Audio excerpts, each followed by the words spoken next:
Story of Nechemiah continues. The walls of Jerusalem have been built. The attempts to trick or kill Nechemiah or report on him to the government, he has not fallen into any of those traps. And he continues here with chapter 7. Vayi kasher nivnata choma, va'amid hadlatot vayifaktu ha'sho'arim v'hamishorim v'halviim. When the wall was rebuilt and I set up the doors, tasks were given to the gatekeepers, the singers, the Levites. Vatzavet Chanani achi ve'et Chananya sar habira al Yerushalayim. Kihu kiish emet v'yareet Elohim meirabim. I put Hanani, my brother.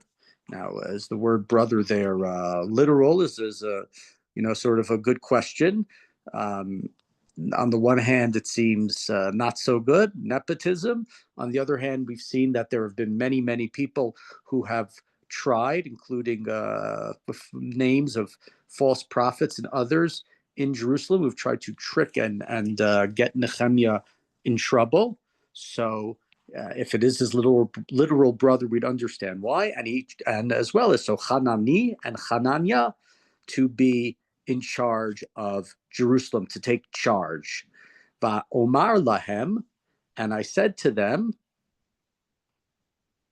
lo, didn't know if somebody else had signed on, Omar lahem, lo yifatchu sha'arei Yerushalayim ad chom hashamesh, v'adheim omdim yagifu adlatot ve'echozu, v'ha'amed mishmarot yoshvei Yerushalayim ish mishmaro v'ish neged beito. I said to them, the gates of Jerusalem are not to be open until the heat of the day, right? Until the middle of the day. Before you leave your post, let the doors be closed and barred.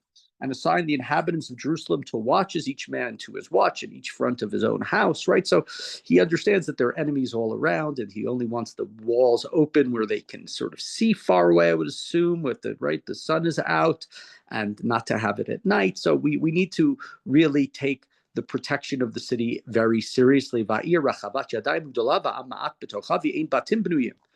the city was a large city, but there were few people in it, and the houses weren't built well, weren't really built.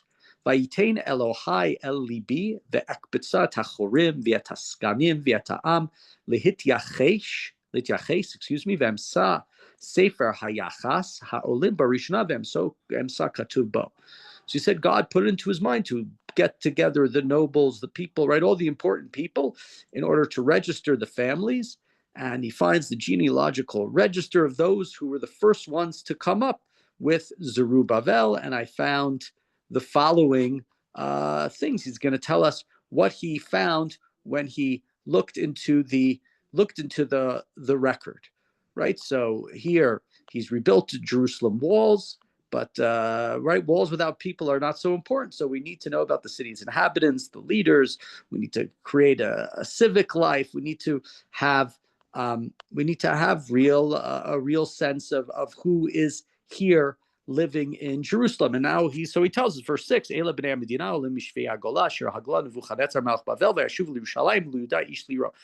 are the people who returned, presumably the descendants of the captives who were exiled by Nebuchadnezzar. Those who returned to Jerusalem, to Judah, each to his own city. Habaim Zerubbabel, Yeshua, Nechemiah, Azariah, Ra'amya, Nachmani, Mordechai, Bilshan, Masper, Bigvai, Nechum, Bana, Mispar, Anshe, Am Yisrael. The ones who came back, and he lists the leaders, amongst them Zerubbabel, Yeshua, etc., etc. And here are the people, and he goes through them.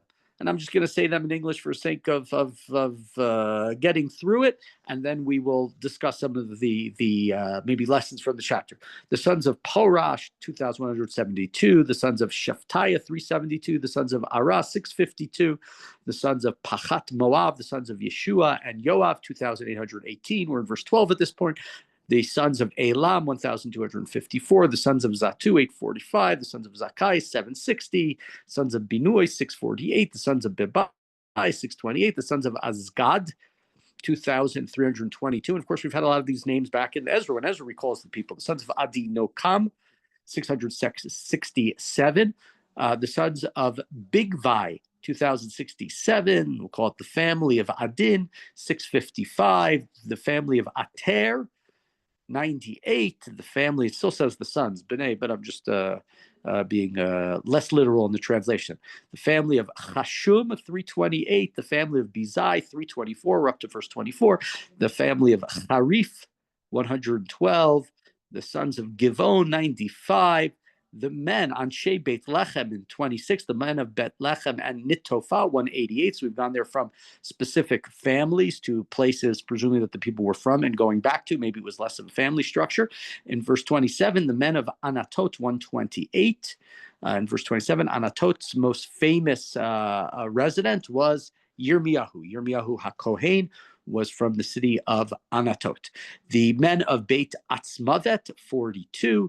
The men of Kiryat Ya'arim, Chafira, and Be'erot, 743. The men of Ramah and Geva, 621. The men of Michmas were 122. Michmas city we discussed during the lifetime of King David all the way back then.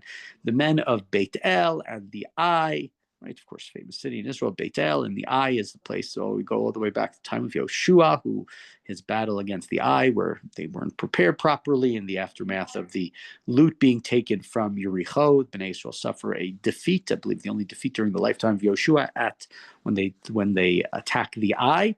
So those two cities together, 123. The men of Nevo, 52. The sons of the other Elam. There's Elam A and Elam B. We'd call them today 1,254. Maybe we'd give them last names. The sons of Harim, 320. The sons of Yericho, 345. The sons of Lud, Chadid, and Ono, 721. The sons of Sena'ah were 3,930. Then we go to the Kohanim, to the priests. From the family of Yediah, we have 973. From the family of Imer, 1,052. The sons of Pashur, 1,247. The sons of Harim, 1,017. The Levites, the sons of Yeshua, Kadmiel, the sons of Hodiah, 74. The singers from the family of Asaph. We saw many Tehillim, I think especially in the 70s, which were written by Mizmor LaAsaph, the family, this guild of singers and musicians. They were 148. The gatekeepers, the sons of Shalom and Ater and Talmon and Akub, 138. And the temple servants, the Nitinim, presumably the, long as that's understood, the descendants of the people who tricked Yehoshua, pretended that they were from far away. Yehoshua had promised he wouldn't kill them and they wouldn't attack them. And then they revealed that they were from, 6 miles away. They became water carriers and woodcutters, sort of lesser jobs in the economy. And so those claim that's who's here. The Netinim are still the temple servants.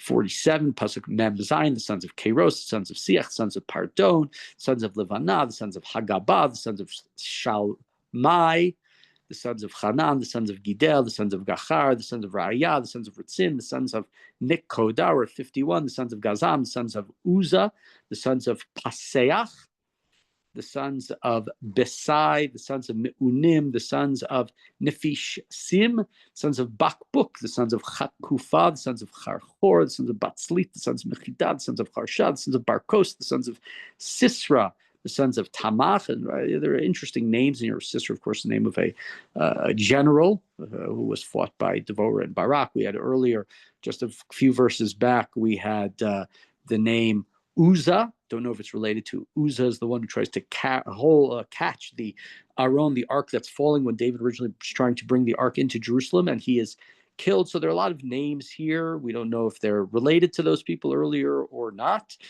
56, B'nai Netziach, B'nai Chatifa, the sons, and 57, the sons of the servants of Shlomo, the sons of Sotai, the sons of Soferet, the sons of Prida, the sons of Yala, the sons of Darkon, the sons of Gidel, the sons of Shaftaiah, the sons of Chatil, the sons of Porach Hazbarim. All the Nitinim and the servants of Shlomo were 392. We're up to verse 61.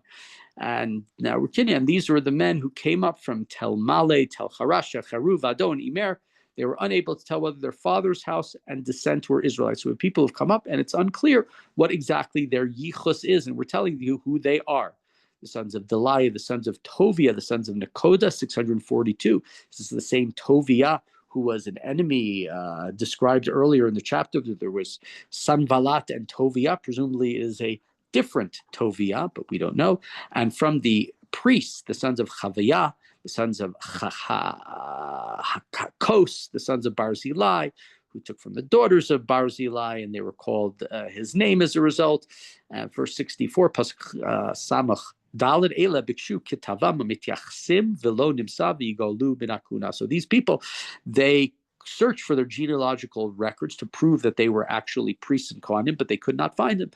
The records, so they were no longer considered priests. They didn't serve in the Beit HaMikdash. Could still be, of course, Jews, but just not priests, not Kohanim. Vayomar hatirshata lahem asher lo yochlu mikodesh hagadashim ado meida kohen lurim v'tumim. And the tirshata said to them, and presumably the tirshata is Nechemiah. We've gone from the sort of the first person, Nechemiah, talking about what happened to him, to, if it's understood, so the third person said to them, they cannot eat from sacrifices, from the holy sacrifices, until there is a kohen with the urim v'tumim, the breastplate with the name of Hashem, and that was one way of communicating with God. And presumably that would have said whether or not they were truly Kohanim or not. They summoned the entire community, 432,360. Milvad Abdehem Vamotehem Eila Shivat Alafim Shlosh Meot Shloshim V'Shiva V'Lahem Mishorim Mishorot Matayim V'Arba V'Chamisha. And that doesn't include their servants. There's 7,337. They also have 245 male and female singers. We said in the past about 50,000 is the number. We're told in verse 68, 736 horses and 245 mules and 435 camels and 6,720 donkeys. Some of the heads of the clans made donations for the work. Hatirshata natan la'otzar zahav dar komonim. Elef mizrakot chamishim kodnot kohanim shloshim v'chamesh me'ot. The Tirshata donate to the treasury gold 1,000 drachmas, 50 basins, 530 priestly robes. U'merashei avot natnu la'otzar mlacha zahav drachmonim shtei ribot v'chesed manim alpayim 1 time. Some of the heads of the clans donate to the work treasury 20,000 gold drachmas and 2,200 silver minas. Vasher natnu she'iri ta'am zahav drachmonim shtei ribot v'chesed manim alpayim v'tonet. The Kotnot Kohanim Shishim V'Shiva. The rest of the people donated 20,000 gold drachmas, 2,000 silver, and 67 priestly robes. And we finished the chapter, and we'll discuss it. Vayeshvu HaKohanim v'Alevim v'Shorim v'Mishorim min ha'am v'Anitim v'Chol Yisrael ba'arehem v'Yigah Chodesh HaShvi'i v'Bnei Yisrael ba'arehem. Priests, the Levites, the gatekeepers, the singers, some of the people, the temple servants, all the people, they found homes. Whether it was in Yerushalayim, as they're building homes in Yerushalayim, whether it is in the cities that surround Jerusalem, generally in Yehuda, when the 7th month arrived, the Israelites were settled in their towns. They had settled and they were ready to see what would be next. Just some ideas about this chapter. Nechemiah remains vigilant in his leadership, and he has to appoint trustworthy leaders. It's very important to understand the community's identity. Here we have the Sefer Yuchsin, knowing who's who. We see the importance of Jerusalem, the repopulation of Jerusalem, and its importance. And just 2 other things. Nechemiah, we know his mission, what he said to Artaxerxes, he has to go to Jerusalem to rebuild the walls. But it doesn't stop after rebuilding Jerusalem walls. You build a shul, that's great, you have a shul, but if nobody goes into the shul, nobody goes into the basement, what's the point of it? Right? Without people, it's just structure. So it's important here in this chapter that to tell us, yes, he rebuilt the physical space, but the important part is really cultivating community leadership, appointing leaders, finding people, inhabiting it, purpose. We can't just invest in buildings, but in people. And so it tells us who these people are and tells us sort of their story, the restoring identity. These are people who have a relationship with Jerusalem. These are people and families who were exiled by Nebuchadnezzar some 160 or so, 150 or so years before this.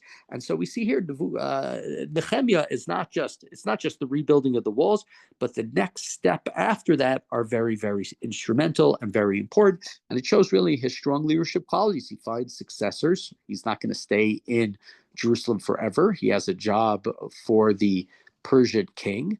And it's important to take notice. And we said this in the past when we had the names. It's important to call people by name, thank them, mention them. We said it more when it talked about the people who donated and the people who worked. But we have here as well the people who returned to Jerusalem, allowing for a second temple to be built and allowing for Judaism to be restored for the hundreds of years that the second temple stood.